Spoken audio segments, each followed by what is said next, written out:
بسم الله الرحمن الرحيم نحمده ونصلي ونسلم على رسول الكريم اما بعد.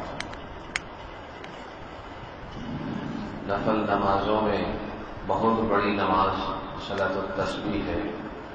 صلاۃ التسبیح کی بہت بڑی فضیلت حدیثوں میں آتی ہے، بہت بڑی فضیلت آتی ہے، بہت ہی زیادہ فضیلت آتی ہے. اتنی زیادہ فضیلت ہے کہ شاید کسی نفلی عبادت کی اتنی فضیلت ہے. اس سے اگلے بھی گناہ معاف، پچھلے بھی گناہ معاف ہو جاتے ہیں، چھوٹے بھی معاف اور بڑے بھی معاف ہو جاتے ہیں.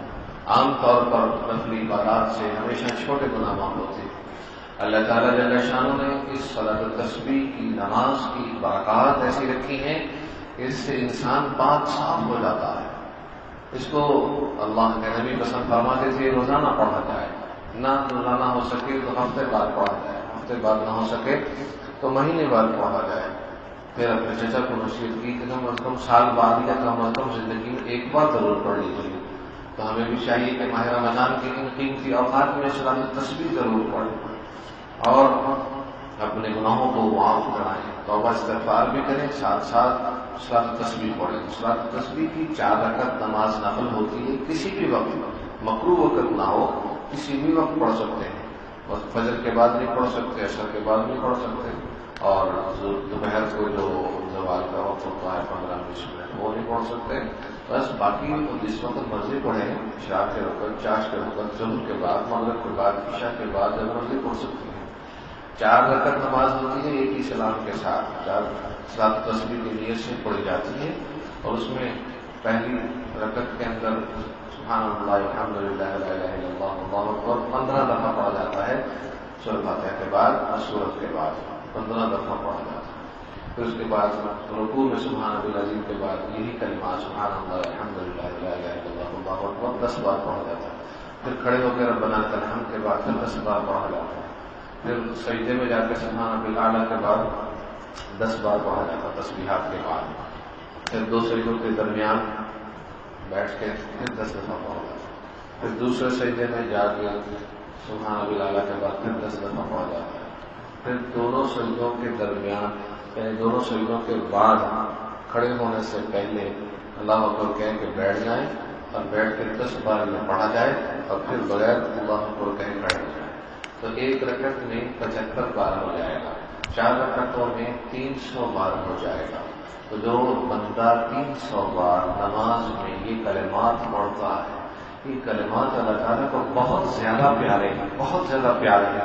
اللہ تعالیٰ اس کے ساتھ اتنا پیار کرتے ہیں کہ پرواہ نہیں کرتے، جتنے بھی اس کے گناہ ہیں سارے معاف کر دیتے ہیں.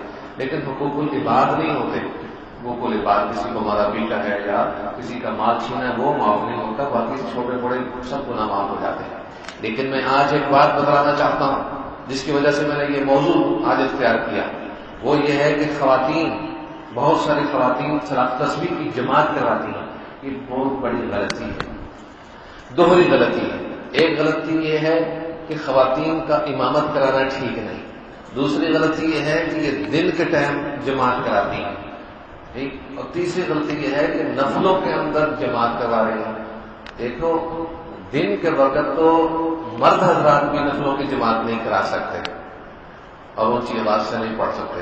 یہ خواتین عموماً جمعے کے دن 10 بجے اکٹھی ہوتی ہیں. آپ نے سنا ہی ہوگا، آپ جانتے ہی ہیں جب صلاۃ تسبیح کی جماعت ہو رہی ہے، ایک جو ہوگی عالمہ ہوگی یا تھوڑی سمجھدار ہوگی یا حافظہ ہوگی، وہ پڑھائے گی اونچی اونچی آواز کے ساتھ، باقی ساری پڑھیں گی. تو کبھی وہ جماعت کی نیت کرتی، کبھی نہیں کرتی، کبھی ویسے کھڑی ہو کے جو ہے اونچی اونچی پڑھتی، سارے اس کے پیچھے پڑھتی ہیں. صلاۃ تسبیح ایک نفلی عبادت، ایک خاموشی کے ساتھ کرنے والی عبادت، ایک تنہائی میں اپنے رب سے باتیں کرنے والی عبادت ہے. یہ وہ عبادت نہیں کہ دکھلانے کے ساتھ کی جائے، امامت کے ساتھ کی جائے.